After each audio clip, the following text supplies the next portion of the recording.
Bordeaux Podcast.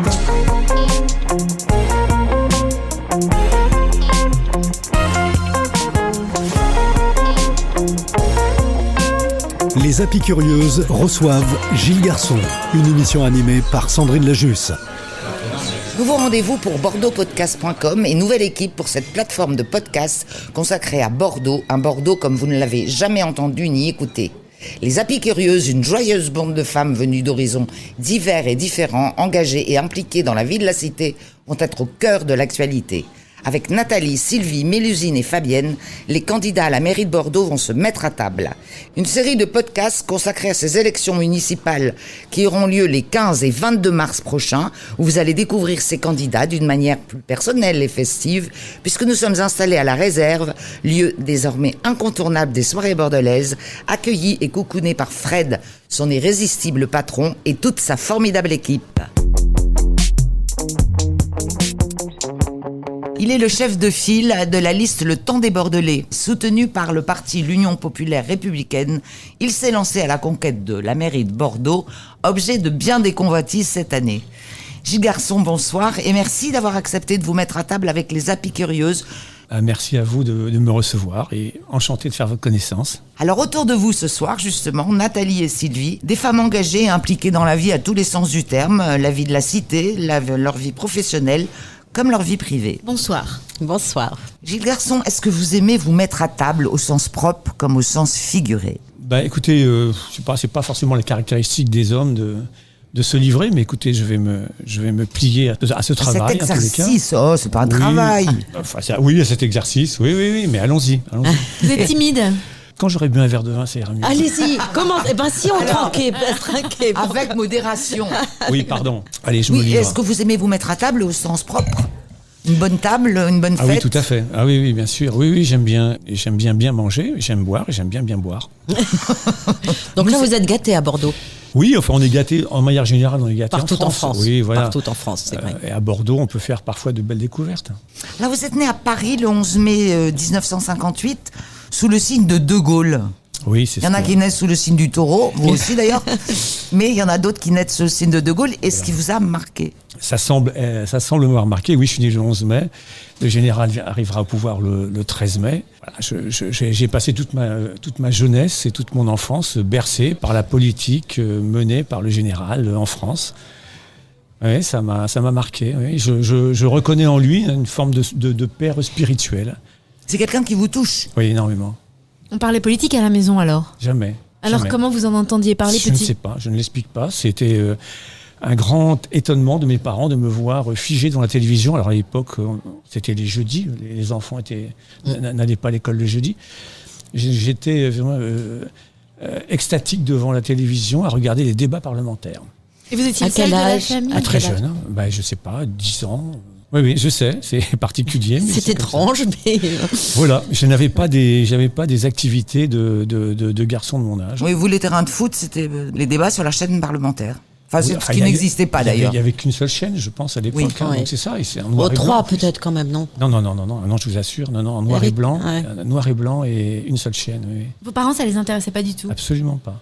Je n'ai jamais parlé politique avec mes parents, je ne savais pas, si je sais à peu près comment ils votaient, comment ils votent aujourd'hui, ou comment ils votaient, mon père est mort. Mais non, c'était pas du tout une préoccupation. Donc Qu'est-ce qui vous plaisait ?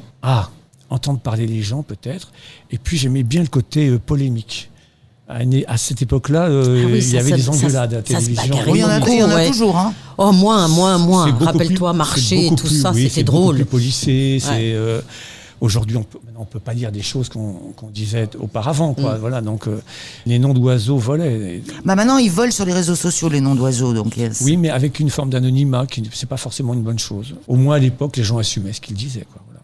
Ça se terminait en duel. Hein.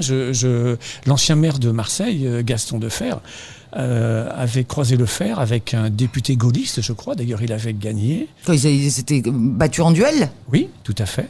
Absolument, oui. Suite à des propos qui avaient été tenus. Alors, je ne sais pas si c'était dans l'hémicycle ou ailleurs, mais c'était une autre époque, quoi. Voilà. Quels sont les goûts et les couleurs de votre enfance qui démarre à Clamart et qui se poursuit dans le Val-de-Marne, dans des petits villages. Qu'est-ce que vous appelez le goût et les couleurs ? Les goûts culinaires, les sensations qui vous restent de cette enfance. J'ai vécu dans une famille, je dirais, de la petite bourgeoisie, donc avec une famille avec 3 enfants, donc on n'était pas non plus au restaurant tous les jours. Donc c'était la cuisine familiale. Voilà, ça, j'ai le souvenir de ça. Et puis après, les goûts et les couleurs, c'est les images qu'on peut avoir quand on a un certain âge du passé. Voilà, les marchés, des choses qui existent un peu moins maintenant, les gens qui vendent à la sauvette. Et puis quand je suis dans le Val-de-Marne, sur le plateau Briard, la nature aussi. Voilà, un environnement verdoyant, j'habitais entouré de forêts. Voilà, les sangliers venaient dans le jardin, les biches. Enfin voilà, c'était quelque chose de nouveau, mais il n'y a pas de nostalgie de mon côté. Enfin, je vis dans mon époque. Je ne suis pas nostalgique du tout. Voilà. Et puis après, qu'est-ce qu'il y a dans mon environnement ? La musique.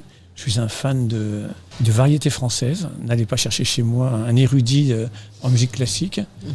Mais voilà. On adore nous aussi la variété française, et notamment à la réserve, je peux vous dire. Alors là. Voilà, donc c'est très amusant. Voilà, c'est très amusant. Une anecdote comme ça, j'ai un ami qui s'appelle Jamel et que je connais depuis que je suis à Bordeaux. Et donc, il est marié à une femme qui a été, que j'appelle la pétroleuse, parce qu'elle a créé avec d'autres Radio Beurre en Seine-Saint-Denis. Vous voyez, donc c'est une femme de rédaction, quoi, etc. Et en fin de compte, on s'est découvert un intérêt de jeunesse pour Patrick Juvet, vous imaginez. Voilà. Et je me rends compte que cette femme-là, voilà, moi, ça fait bien longtemps effectivement que je n'écoute plus du Patrick Juvet, mais cette femme-là, en fin de compte, connaît toutes les chansons de Patrick Juvet. C'est-à-dire, vous lui mettez 3 notes, elle va vous chanter la chanson en entier. Et je me dis, mais qu'est-ce qui peut se passer dans cet univers de beurette, quoi, en fin de compte, hein, de femme qui est née en France, mais d'origine maghrébine, qui vit dans Seine-Saint-Denis et qui va avoir un amour irraisonné pour Patrick Juvet au point de... Voilà, donc cette espèce d'assimilation de la culture française. Ça m'a interpellé, quoi, voilà. La fête, c'est le partage, c'est les musiques pop, c'est... Il n'y a pas le rap à l'époque, en plus, peut-être. Si, ça commence un peu déjà, quand... si, à l'époque où elle aime ce genre de musique, non, il n'y a pas le rap. Il n'y a pas le rap, il y a que la radio à la maison, RTL, Europe 1, enfin voilà. Et il y avait moins de choix. Donc effectivement, ces musiques-là passent. Mais c'était amusant Pour moi, je ne pensais pas que une femme qui vient de cette culture-là puisse aimer la variété française et puis ce type de variété française qui n'est pas non plus, c'est pas du Barbara, quoi.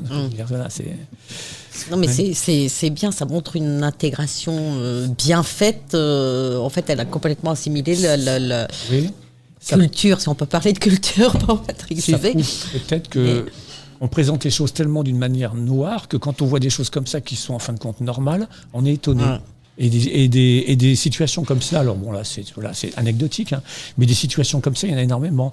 Par exemple, parmi nos adhérents, j'avais une Yasmina qui m'appelait pour me dire combien elle aimait la France, par exemple. Parce qu'elle a été abandonnée par ses parents, élevée par la France, et elle parle de la France avec des trémolos dans la voix. Pourquoi ça vous étonne ? Non, ça ne m'étonne pas. C'est-à-dire que je considère qu'on présente toujours les phénomènes d'immigration de manière négative.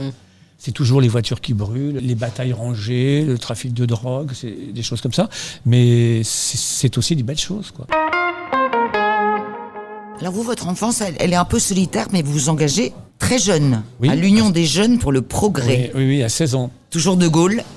Oui, donc c'était la mort de Pompidou et donc le Chaban-Delmas qui se lance dans la campagne avec l'enthousiasme je sais même plus la jeunesse, de l'adolescence. Je me lance dans la bataille avec l'Union des jeunes pour le progrès, qui était le mouvement des jeunes gaullistes. Alors à l'époque, il faut se rappeler qu'on était majeur à 21 ans, donc j'avais 16 ans. Vous étiez un bébé, là. Oui, surtout qu'à cette époque-là, 16 ans, c'est pas comme les 16 ans d'aujourd'hui, quoi. C'est vraiment très jeune. Mais il y avait déjà une conscience politique. Alors j'ai fait des petits trucs, quoi, parce que j'étais le bébé des militants, quoi. Voilà, on me protégeait. Des affiches. Voilà. Non, je collais pas d'affiches à 16 ans. Voilà, ils m'emmenaient pas sur des. C'était dangereux à l'époque, hein, donc. Oui. Ouais. Moi, j'ai fait des campagnes électorales dans le fief de Georges Marchais, par exemple, hein, où le parti ne présentait que des femmes, parce que les femmes étaient juste bonnes à aller au casse-pipe. Hein. Donc on les mettait contre Georges Marchais, quoi. Et j'allais aider Eliane, elle s'appelait Eliane Lavelle. Elle était candidate toujours dans la circonscription de Georges Marchais, lui file un coup de main pour sa campagne. Oui, premier combat politique et première défaite. Voilà. Et le militantisme, vous continuez jusqu'en 82. Oui. C'est François Mitterrand qui vous dégoûte de tout ça? Non, pas du tout, parce qu'en fin de compte, le mouvement auquel j'appartenais, c'est-à-dire l'Union des jeunes pour le progrès, a refusé de soutenir Giscard au second tour et a appelé à voter pour, ou s'abstenir ou voter Mitterrand. Enfin bref, a tout fait pour que Giscard perde. Et lorsqu'il y a eu 81, l'UJP existait encore, et a appelé officiellement à voter pour François Mitterrand. Mais à ce moment-là, j'étais plus à l'UJP. Je suis passé à l'UDR jeune, voilà, dont le responsable était Sarkozy. Et puis après, l'UDR en 1976 a changé de nom, est devenu le RPR. Voilà. Et je suis resté dans ce mouvement-là jusqu'en 81, où il y a eu l'élection présidentielle et où je n'ai pas soutenu la candidature de Chirac et où j'ai soutenu la candidature de Marie-France Garot. Et après, j'ai arrêté de faire de la politique. Mais parce que là, il fallait penser à votre avenir quand même. Un peu. Parce qu'alors vous êtes un autodidacte et un touche-à-tout. Racontez-nous un peu, vous commencez dans la société de votre père, dans le Val-de-Marne, mais après, c'est un tourbillon. J'ai touché à beaucoup de choses. J'aime ça. Hein. En fin de compte, je suis un créateur, j'adore entreprendre. Ah oui. Oui. Alors une fois que les sociétés sont montées, une fois que ça tourne, ça m'intéresse beaucoup moins. Voilà. Les études et la jeunesse, c'est une période de ma vie qui ne m'a jamais intéressé. Moi, je voulais travailler et être adulte. Et être vieux? Non, pas être vieux, être adulte. Et je fréquentais que des adultes, je fréquentais pas des gens de mon âge. Ça m'intéressait pas. Leurs sujets d'intérêt n'étaient pas les miens. Ah oui, mais on le voit très, très vite, vous vivez dans un monde d'adultes, parce que quand vous vous engagez, vous disiez on me protégeait, mais vous étiez avec des gens beaucoup plus âgés. Ah oui, c'est clair, oui. Et puis, oui, j'ai travaillé dans la société de mon père, qu'il avait créée, une toute petite société, on devait être 3 ou 4, vous voyez, c'était vraiment ce que j'appelle une quincaillerie, quoi. Voilà, et puis après, mon père a pris sa retraite, j'ai repris l'affaire, je l'ai développée, je l'ai remontée, parce que quand je l'ai récupérée, elle n'était pas forcément en très bon état. Puis ça a tenu peut-être une dizaine d'années, j'ai revendu la société à mon frère. Et là, direction Paris pour une crêperie. Oui, voilà. Qui était loin des préoccupations de la société de votre père. Oui, tout à fait, je suis maître crêpier. Voilà. C'est la seule maîtrise que j'ai. Voilà. J'ai mon bac plonge. Et donc, voilà, j'ai monté cette crêperie avec un ami. Je voulais m'installer au Pays Basque, et il est basque lui-même, Michel Goyenech. Et donc, je lui ai dit, écoute, on va monter un truc au Pays Basque. Il m'a dit, non, on va faire nos preuves déjà à Paris, avec un petit établissement. Voilà, donc, on a trouvé une crêperie, on l'a acheté. Et moi, j'en suis parti, mais lui, il y est toujours. Voilà, je suis resté. Et là, vous allez vraiment dans le Pays Basque après. Oui. Vous avez de la suite dans les idées, vous vous rapprochez de Bordeaux. Oui, tout à fait. Ouais, donc je monte un bar à vin, cave à vin à Biarritz. Ça va durer quelques années, des belles années d'ailleurs. Et puis après, je rachète un réseau de franchise qui s'appelait Art Store Diffusion, qui revendait des reproductions d'œuvres artistiques. Donc j'avais plusieurs boutiques, une dans le Marais, une à Biarritz, et puis après les franchisés un petit peu partout sur le territoire français. Vous êtes un passionné d'art contemporain? Oui, enfin d'art en général, mais je suis un peu plus sensible justement à l'art contemporain, ça m'interpelle. Dernièrement, j'étais à Paris, je suis allé voir l'exposition Hans Hartung. J'ai une œuvre de lui, une reproduction, je vous rassure, une œuvre de lui chez moi, et je connaissais assez mal l'ensemble de ses œuvres. Il y avait une belle rétrospective au musée d'art moderne de la ville de Paris. Et alors j'ai discuté avec un ami juste avant, et il me parlait effectivement qu'il y avait un ancien agent, enfin un ancien responsable de la CIA qui avait expliqué que sa plus belle réussite avait été le financement de l'art moderne pour déconstruire l'art figuratif et créer un véritable marché, un marché de l'art, développer le marché de l'art. Et dans la même journée, j'ai fait 2 expositions. J'ai fait une exposition donc de Hans Hartung, et après je suis allé voir une exposition d'art conceptuel de la donation ou de Moulin. Alors là, on est vraiment sur des choses vraiment très, qui interpellent, quoi. Des Porsche Carrera coupés en 4, c'est des machines à laver remplies de petits poissons, des mannequins montés comme un caldaire. Vous voyez, c'était assez étonnant. Et l'après-midi, je suis allé voir une exposition qui m'a passionné sur le peintre des humbles, du peuple, de Adler, au musée du judaïsme. Extraordinaire, parce que là, on a vraiment les deux opposés. Ce peintre-là, qui est donc à la période de la Première Guerre mondiale, ne va peindre que le monde du travail, Donc c'est vraiment du figuratif. Là, on est vraiment dans l'expression alors du prolétariat, parfois de la misère, en tous les cas du travail, du labeur, des petites gens. C'était très étonnant, hein, cette même journée de faire ces 2 expositions. Alors vous avez vécu à Paris pendant un certain temps et en 2010, ras-le-bol de la capitale, direction Bordeaux. À cette époque, Bordeaux, elle a déjà revêtu ses habits de lumière et c'est devenu la belle endormie, elle s'est réveillée. Comment vous l'apercevez cette ville? Parce que vous la choisissez là, un peu comme tout le monde aujourd'hui d'ailleurs. Oui, alors j'ai choisi parce que j'avais beaucoup d'amis. Voilà, qui me disaient, écoute, viens t'installer à Bordeaux, tu y seras bien. Des amis bordelais, parisiens, les deux. Oui, deux, enfin des amis en tous les cas qui s'étaient installés à Bordeaux. Oui. J'avais connu peut-être, je crois, pour l'une d'entre elles au Pays Basque et qui est venue s'installer à Bordeaux. Alors je fréquentais beaucoup parce que j'allais la voir très souvent sur Bordeaux. Alors j'ai vu effectivement le changement, les améliorations. Et j'ai fait ce choix de Bordeaux parce que je cherchais une forme de sérénité. La belle endormie, à la limite, le terme pouvait me convenir. Ah oui, mais là, elle était déjà bien réveillée quand vous arrivez en 2010. Faut pas exagérer non plus. C'est pas parce qu'on fait le ravalement de quelques façades qu'on se... Non, mais on a vu l'évolution toute de la ville quand même. Oui, il y a beaucoup de jeunes, c'est une ville étudiante, ça bouge, c'est...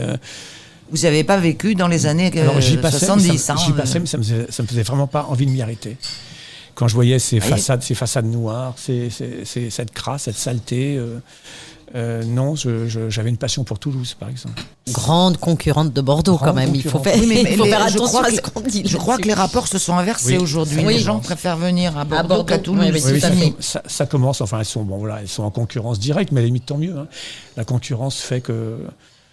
Voilà, on devient excellent. Et si vous êtes un grand passionné d'art, qu'est-ce que vous pourriez utiliser dans la culture ou dans l'art pour œuvrer pour la ville? Qu'est-ce que vous pourriez utiliser de la culture? Alors c'est la question que je me pose et j'ai beaucoup de difficultés à répondre à cette question-là. C'est-à-dire qu'il me paraît difficile de créer une forte entité culturelle sur Bordeaux maintenant que le TGV nous permet d'aller à Bordeaux en 2 heures. À Paris. À Paris en 2 heures, voilà. Ben, on pourrait dire que les Parisiens viendraient voir une expo à Bordeaux.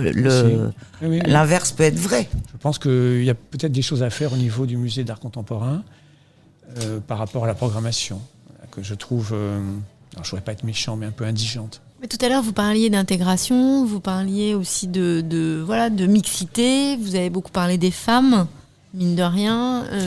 J'ai rencontré un monsieur Diallo sur un marché, donc il m'a parlé d'un projet que je trouve assez intéressant. Lui, il le souhaiterait sous la forme du musée de la traite négrière, en fin de compte. Bon, moi, j'aime pas trop traiter de ce sujet-là uniquement sur cet aspect-là, mais de faire un musée qui traite de cette problématique. Il y en a un à Bordeaux. Oui, il y a le musée d'Aquitaine qui traite. Oui, il y a tout un département. Enfin, quand même, moi, je trouve que c'est. Oui, voulu par la communauté effectivement africaine. Mais je pense que ça vaudrait peut-être le coup qu'il y ait un établissement un petit peu plus ambitieux. Même si Bordeaux n'était pas le centre de la traite négrière. Et pourquoi? Parce que est-ce qu'on est obligé d'être dans la repentance de notre histoire?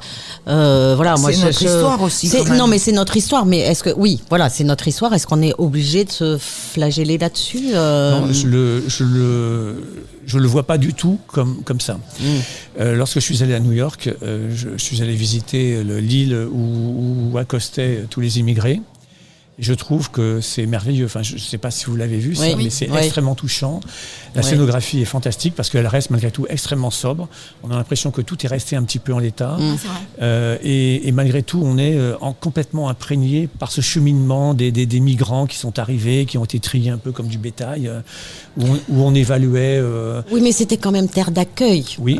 Et c'était pas du tout la même problématique que de la traite mais tu peux pas d'esclaves. changer l'histoire non plus. Non, mais voilà, mais c'est un musée qui est positif parce que les Américains ont accueilli tous ces migrants, même si la sélection au départ était un peu rude. Enfin, ils étaient mis en quarantaine, etc. Mais ils étaient accueillis.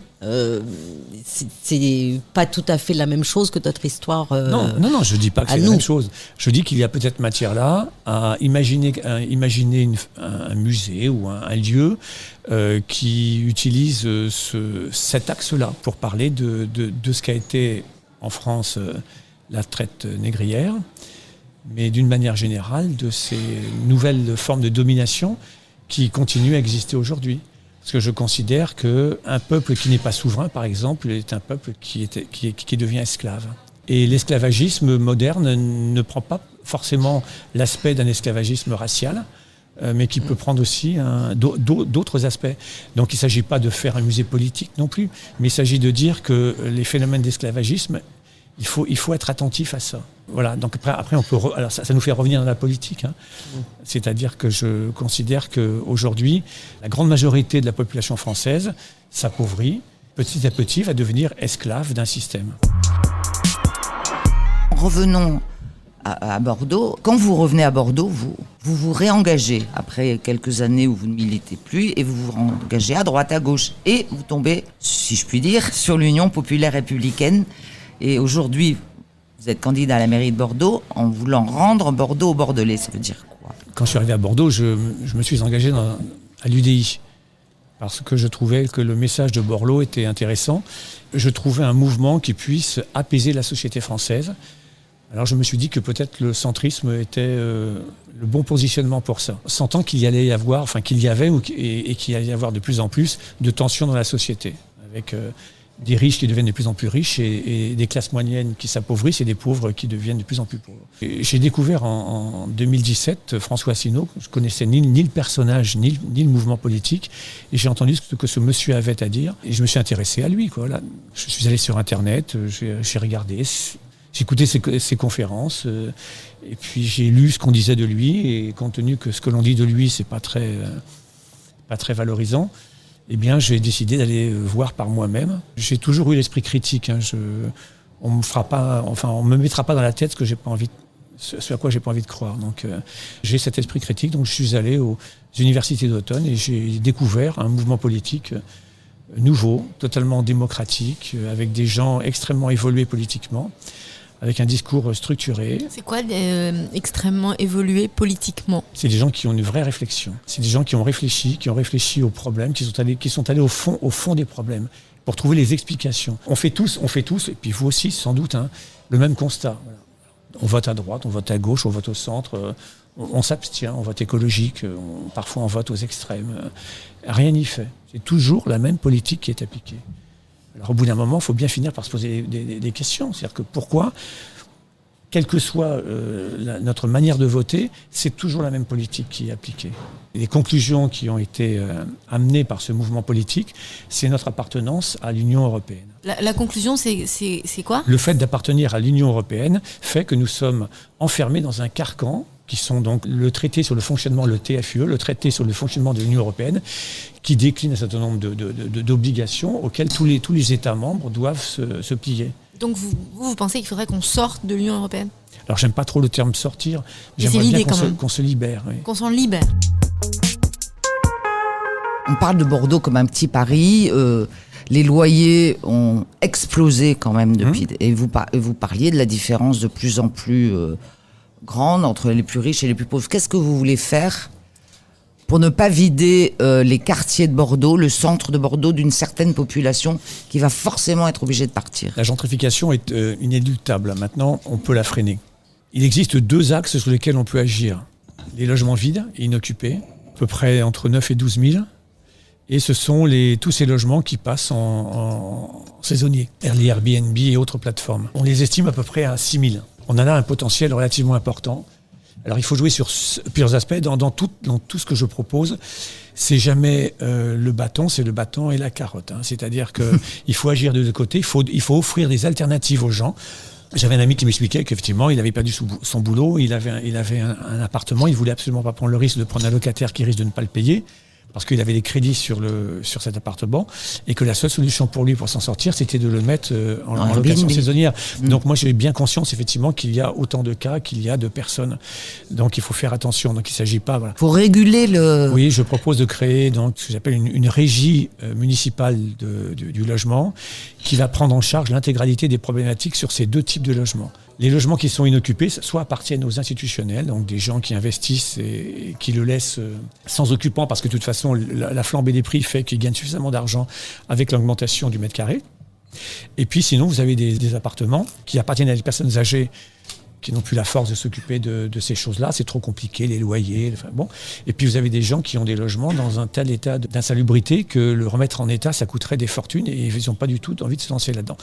Donc ce que je propose, moi, c'est que tous ces logements-là, il y a un contrat qui soit passé avec la régie. La régie s'occupe de tout, de A à Z. Ça veut pas dire qu'elle va financer. Ça veut dire qu'elle va s'occuper de monter les plans de financement, de rénover ces logements, de les prendre, à sa charge, de les rénover, de les mettre aux normes, et après de les proposer à des tarifs avantageux, en échange de quoi elle assurera une garantie des loyers aux propriétaires et en même temps une baisse de la fiscalité pour ceux qui accepteront de louer ces logements à un prix qui sera défini par une charte. Et puis l'autre partie, c'est les Airbnb. Et ça, je propose d'augmenter la taxe de séjour de telle sorte qu'on rende petit à petit de moins en moins intéressant ce mode de fonctionnement. En règle générale, le Airbnb, les gens font une expérience, à part les gens qui sont devenus quasiment professionnels. Mais ceux-là, ils détiennent 2, 3, 4, 5 maisons. Ceux-là, effectivement, il faudra revoir leur statut pour les faire passer, en fin de compte, en professionnels. Donc, c'est ce que leur activité. Et donc, ils payent, effectivement, comme pour une société, des impôts sur une véritable activité. Ceux qui ont 1 ou 2 logements, eh bien, en règle générale, ils font ça parce qu'à un moment de leur vie, ils ont besoin de cette source de revenus, mais je dirais très rapidement. Et ça, on le sait, très rapidement, ils en ont assez parce qu'ils font soit de mauvaises expériences avec des gens qui abîment tout, qui délabrent, qui abîment les logements, soit ils en ont assez de faire les entrées, les sorties pour 3 jours, laver les draps, faire le ménage. Donc ça ne dure qu'un moment.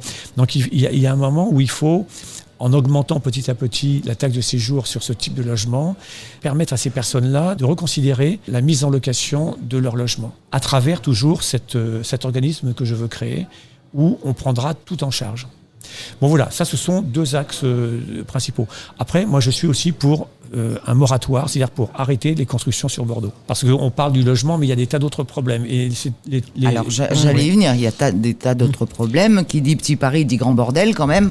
Les embouteillages, les voitures, c'est la guerre dans la rue, quoi. Le manque de crèches, quand on construit énormément, les crèches, les écoles, etc., qui ne suivent pas. Quand vous écoutez tous les candidats, ils passent leur temps à leur expliquer ce qu'ils vont tenter de faire pour résoudre les problèmes qu'eux-mêmes ont créés. Les constructions sur Bordeaux, de manière un peu déraisonnable, trop rapide, trop concentrée. D'ailleurs, ça relève du PNR. Et le PNR décline lui-même des directives européennes. Il s'agit de concentrer au maximum les gens dans les villes, de telle sorte finalement que les individus coûtent le moins cher possible. L'humain n'est plus un humain, il est quelqu'un qui coûte à la société. Donc s'il habite à 20 km, il va demander une crèche, une école, des routes, des services publics, alors que ça coûte trop cher par individu de faire ça. Donc il faut effectivement faire. Moi je suis contre ça, c'est en train de défigurer Bordeaux et ça va créer des problèmes parce que compte tenu aussi que Bordeaux était très en retard au niveau du logement social. Donc aujourd'hui le logement social représente 18 ou 19%, il part de 15. Dans quelques années, en 2028, il devra arriver à 25. Donc, dans les vous voulez dire que vous voulez attirer une certaine population ou les nouveaux arrivants en dehors des murs de Bordeaux? Je dis que déjà, il faut arrêter. Il faut arrêter de construire, il faut laisser les programmes s'achever, il faut laisser les gens s'installer, et il faut laisser à la ville le temps de réguler, c'est-à-dire créer les écoles, les espaces verts, les stades, les piscines. Il y a je crois, 4 fois moins de piscines par habitant à Bordeaux qu'à Toulouse, par exemple. Laisser le temps, laisser une respiration. Alors, je stoppe tout et je concentre, en fin de compte, le logement social sur 2 catégories de personnes qui sont les catégories intermédiaires, c'est-à-dire les familles et les catégories qui sont trop aisées pour être dans le logement social et pas assez riches pour acheter dans le privé. Ça, ce sont des catégories qui sont toujours oubliées. Voilà, les familles, quand on a 2, 3 enfants, on a besoin d'avoir quand même 4 chambres, 5 pièces. Vous imaginez le prix d'un appartement sur Bordeaux, c'est pas possible. Surtout en ce moment. Et surtout, il n'y en a pas. Déjà, il n'y en a pas. Grands, Alors, il y a éventuellement, on peut encore trouver sur Codéran, parce que ça reste encore à la fois un quartier qui est très familial. Mais voilà, ce sont sur ces 2 aspects-là que je compte axer la continuation des programmes des logements sociaux. Vous habitez où, vous? Stade Chaban, la rue d'Andicole. Depuis toujours, vous aimez bien ce quartier-là? C'est un quartier des shops. Il n'y a pas grand-chose à en dire. Voilà, c'est C'est joli, c'est charmant, il n'y a pas de commerce. C'est plaisant parce que j'ai toujours habité depuis que je suis adulte et que je vis chez moi, j'ai toujours habité dans des appartements. Donc là, voilà, le fait d'avoir une petite maison de ville avec une petite courette, c'est plaisant. Et au niveau de la mobilité, alors, est-ce que vous voulez, comme beaucoup, nous mettre tous à vélo ? Voilà. Non, mais je pense qu'aujourd'hui, la part modale du vélo représente 15 à 17%. Plus on va sur l'hypercentre, plus ce pourcentage monte. Je pense qu'on peut le faire passer à 25%. Pour cela, effectivement, il faut faire un certain nombre d'aménagements et de dédier des routes exclusivement pour les piétons et les vélos. Donc je propose dans mon programme 20 km. Alors j'ai vu que certains proposent 200 km. Ils résonnent métropole. Moi, il n'y a pas que ça qui résonne. Je ne sais pas si vous entendez. Il y a les cloches aussi. Il y a les cloches qui résonnent aussi. Voilà. Ils résonnent métropole. Moi, je résonne que sur Bordeaux. Les gens me disent c'est pas beaucoup. C'est vrai que Bordeaux, c'est 500 km de voirie. Mais 20 km en 6 ans, pour moi, ça paraît bien. De faire déjà un axe circulaire et 3 axes radio qui permettent de sécuriser et de permettre aux gens de se sentir à l'aise avec le vélo.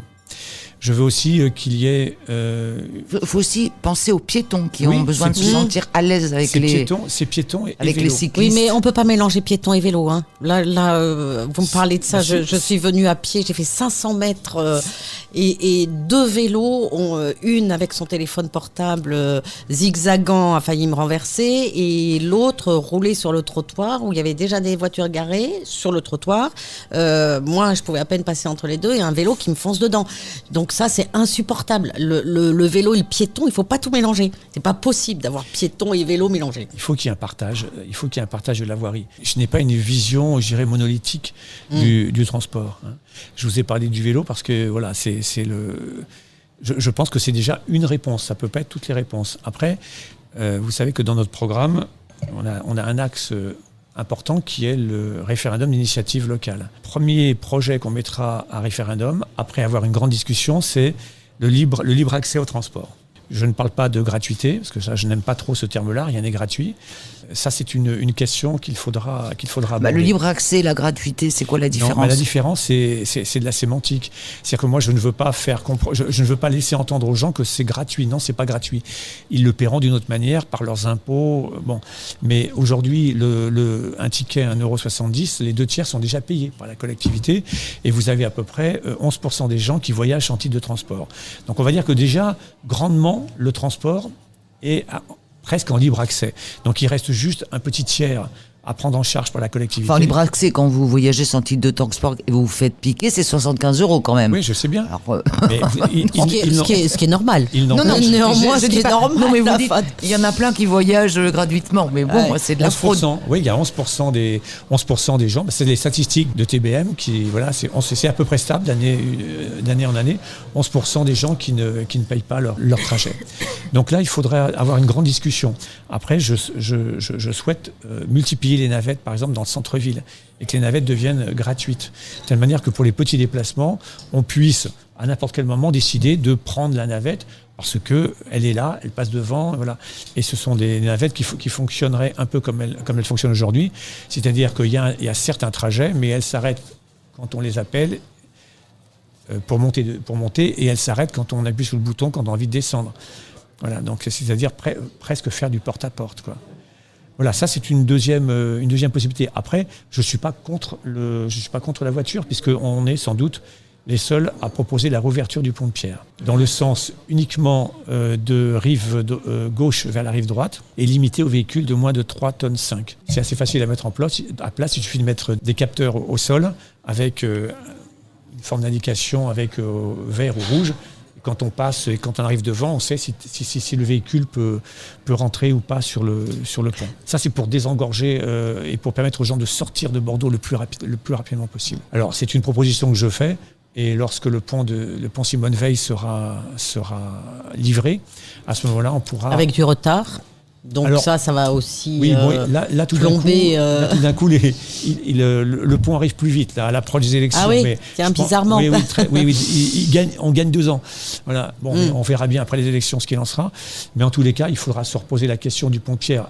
C'est vrai que je suis assez favorable à ce que le pont de Pierre, que même le tram ne passe plus dessus, parce que je pense que c'est sans doute lui qui ébranle le plus la structure. Et je pense qu'il faudra peut-être redonner ce pont de pierre uniquement aux piétons et aux vélos plus tard. Mais pour l'instant... Et pas aux voitures. Non. Quand le pont Simone Veil sera là, je pense qu'on verra après comment s'opèrent les flux. Mais je pense que sur plus, ce sera un pont relativement large. Alors, il y a 7 candidats à la mairie de Bordeaux, 7 hommes. La politique à Bordeaux, c'est une affaire de macho. Mais il faut croire. Parce que regardez à Paris, ce sont les femmes qui mènent la danse. Mais écoutez, il faut croire, mais c'est d'ailleurs pour ça que je ne me suis même pas posé la question. Et la liste, le temps des Bordelais, bon, vous voyez nos affiches partout.